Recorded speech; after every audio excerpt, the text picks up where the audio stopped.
Είναι ένα διεθνές συνέδριο που σχετίζεται με θέματα marketing, με θέματα τουρισμού, συμπεριφοράς καταναλωτή, νέων τεχνολογιών στον τομέα του τουρισμού.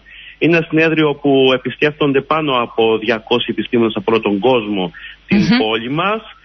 Πάνω από 110 ομιλίες από Καναδά, Αμερική, Ηνωμένο Βασίλειο, ευρωπαϊκές χώρες. Και να πούμε και σύντομα ότι είναι μια χρυσή ευκαιρία για την Κρήτη, όπου αναπτύσσεται ο συνεδριακός τουρισμός και αυτοί οι άνθρωποι μπορούν να επιστρέψουν αύριο με τις οικογένειές τους.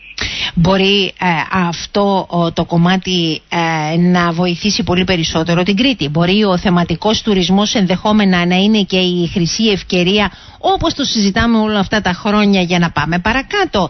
Βεβαιότατα θα πρέπει να ρίξουμε ένα πολύ μεγάλο βάρος στο κομμάτι που λέγεται υποδομές. Παρακαλώ, κύριε Λαγέ, σε εσάς ο λόγος. Βεβαίως. Είναι γεγονός ότι ο τουρισμός στη χώρα μας είναι η ραχοκοκαλιά αυτής. Στηριζόμαστε σε αυτόν, ελπίζουμε σε αυτόν, και όσο υπάρχει ειρήνη και ευημερία θα υπάρχει τουρισμός. Άρα λοιπόν πρέπει να αξιοποιήσουμε τα θετικά στοιχεία που υπάρχουν και για τη χώρα μας, και όπως βλέπετε τα τελευταία χρόνια οι αφήξεις τουριστικές ανέρχονται, και βέβαια και τα έσοδα. Αυτή είναι η εικόνα που δείχνεται διεθνώς. Ωστόσο όμως στην πραγματικότητα τα πράγματα είναι τελείως αντίθετα, ή δεν θέλω έτσι να μειώσω τη διαδικασία, αλλά δεν είναι τόσο ευχάριστα.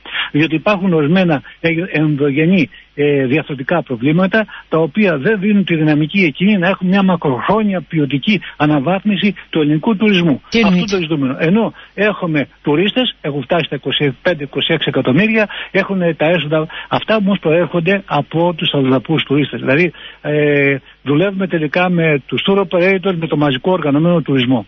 Δεν μιλάμε όμως για τον εγχώριο τουρισμό, τον τόπιο τουρισμό, τους Έλληνες που ταξιδεύουν, που έχουν μια ραγδαία μείωση τελικά αυτή τη συνιστώσας της τουριστικής ανάπτυξης. Τις τρευλώσεις τις γνωρίζετε, είναι έτσι. ένα σημαντικό κομμάτι. Τώρα, με ρωτήσατε βέβαια, αυτό είναι ένα δίπολο που μπορούμε να δούμε τελικά την πραγματική εικόνα. Όμως, για λόγους συγκυριακούς θα δείτε τελικά ότι στις όμορες χώρες, στις γειτονιάζουσες χώρες υπάρχουν προβλήματα τα οποία οδεύουν οι tour operators του τουρίστες στη χώρα μας, γιατί είναι μια ασφαλή χώρα και είναι θετικό στοιχείο αυτό. Άρα λοιπόν επί του παρόντος και όσα χρόνια υπάρχει αυτή η διεθνή κρίση, μπορούμε να αξιοποιήσουμε αυτό το κοινό πλεονέκτημα. Από την άλλη μεριά όμως μιλάμε για υποδομές. Εδώ υπάρχουν σημαντικές ελλείψεις. Ο τουρισμός στηρίζεται και η επιχειρηματική πρωτοβουλία στηρίζεται τελικά στις υποδομές. Αρμοδιότητα αυτού και αποστολή είναι του κράτους. Αυτό πρέπει να δημιουργήσει τις υποδομές και τις αναδομές, θα τις φτιάξει η επιχειρηματική δραστηριότητα, η οποία θα προωθήσει τελικά το λεγόμενο τουριστικό προϊόν. Μιλάτε σε ελλείψεις, σε υποδομές, σε ελλείψεις που παρουσιάζονται αυτή την ώρα και μέσα σε μια καλοκαιρινή περίοδο, ή μιλάτε ακόμα και για ελλείψεις υποδομές, συνεδριακός τουρισμός, χειμερινές υποδομές, έτσι ώστε να έχουμε 12 μήνες το χρόνο μια τουριστική κίνηση? Όχι. Οι υποδομές είναι ένα θέμα το οποίο είναι μακροχρόνιο. Λοιπόν, στηριζόμαστε σε αυτές. Άρα λοιπόν πρέπει να προγραμματιστούν εκ των προτέρων και στην πορεία του χρόνου να φτιαχτούν. Και μάλιστα αυτό θα στηρίζει τις ειδικές μορφές τουρισμού ή τις εναλλακτικές μορφές τουρισμού, που πιστεύουμε είναι ο αντίποδας του μαζικού οργανωμένου τουρισμού και η νέα τάση, η νέα ανάπτυξη, η τουριστική ανάπτυξη που υπάρχει διεθνώς. Μάλιστα. Κύριε Τριανταφύλλου, υποδομές, εγχώριος τουρισμός, εναλλακτικός τουρισμός, αλλά δυστυχώς ό,τι έχει να κάνει με τον εγχώριο τουρισμό, μάλλον υποδιωγμού βρίσκεται, διότι άλλη είναι η τιμή που θα πληρώσετε εσείς και άλλη είναι η τιμή που θα πληρώσει κάποιος ο οποίος έρχεται από το εξωτερικό, με αποτέλεσμα ο Έλληνας να μην κάνει διακοπές. Αυτό είναι μια πραγματικότητα.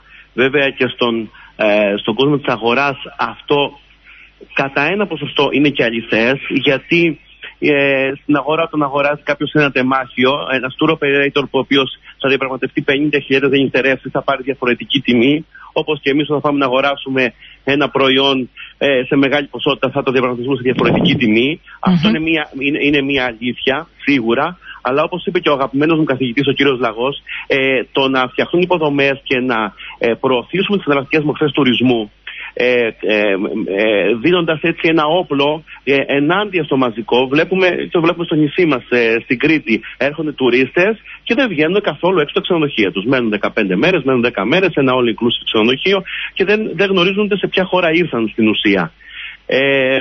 Και αυτό είναι κάτι αρνητικό. Εδώ το συνέδριο αυτό που γίνεται, φανταστείτε ότι θα έρθουν πάνω από 110 χώρες θα έρθουν σύνεδροι, όπου αυτοί θέλουμε να είναι οι καλύτεροι πρεσβευτές της χώρας μας. Η πολιτική ηγεσία του Υπουργείου θα είναι εδώ, του Ελληνικού Υπουργείου? Στο πρόγραμμα δεν έχω δει κάτι τέτοιο.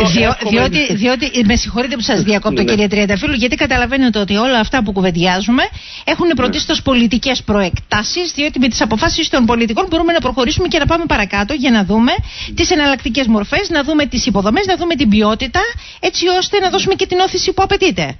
Ακριβώς. Κύριε Ρογέ.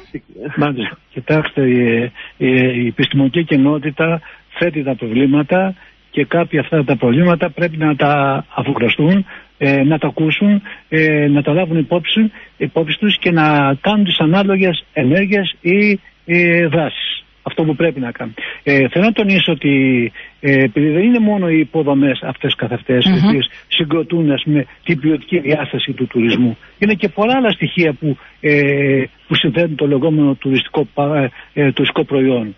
Επομένως, όλα αυτά τα στοιχεία πρέπει να τα αναμορφώσουμε ώστε να αλλάξουμε τη λεγόμενη τουριστική εικόνα της περιοχής μας, εδώ της Κρήτης. Πραγματικά η Κρήτη πουλάει διεθνώς. Έχει να πουλήσει τουριστικό προϊόν. Αλλά θέλουμε όμως το προϊόν αυτό το οποίο πουλάει, όπως είπε ο κ. Τριανταφύλλου, να έχει ποιοτική διάσταση. Τελικά να μην στηρίζεται μόνο στους tour operators, οι οποίοι φέρνουν τουρίστες γετοποιημένους, τους βάζουν σε ένα ξενοδοχείο και δεν βγαίνουν καθόλου έξω. Άρα λοιπόν δεν κερδίζει και η τοπική κοινωνία πολλά από αυτή τη διαδικασία. Λοιπόν, αυτό είναι ένα ζητούμενο. Και μάλιστα είναι μια διαρκή προσπάθεια που θέλω να πιστεύω ότι και η πολιτική ηγεσία το ξέρει και που καταβάλει προσπάθεια στην κατεύθυνση αυτή για να γίνει κάτι. Αν κύριε καθηγητά αναφέρεστε στο all inclusive, να μην ξεχνάτε ότι δεν είναι μόνο θέμα επιλογής των ανθρώπων οι οποίοι ασχολούνται με τον τουρισμό, είναι και θέμα επιλογής των ίδιων των επισκεπτών, διότι και το πακέτο έχει διαφορετική τιμή. Σαφέστα. Είναι γεγονός ότι ο Έλληνας τουρίστας το προϊόν που αγοράζει είναι πανάκριβο. Και μάλιστα σε αυτή τη συγκυρία την οικονομική δεν μπορεί να ανταποκριθεί. Και βλέπουμε μια μεριά με τους ξενοδόχους οι οποίοι δεν ρίνουν τις τιμές τους. Αυτό είναι ένα παράπονο που έχω και εγώ πολλές φορές και διατυπώνω και δημόσια. Πρέπει τελικά να καταλάβουμε όλοι ότι η χώρα μας περνά μια κρίση. Άρα λοιπόν πρέπει όλοι να συμβάλλουμε από το δικό μας μετερίζει στην επίλυση αυτή της κρίσης. Μάλιστα. Όχι για κάτι ευκαιριακό από ό,τι καταλαβαίνω, αλλά για κάτι μόνιμο. Οι εργασίες θα διαρκέσουν μέχρι και τις 25 του μήνα. Κύριε Τριανταφύλλου, πού ακριβώς θα γίνουν?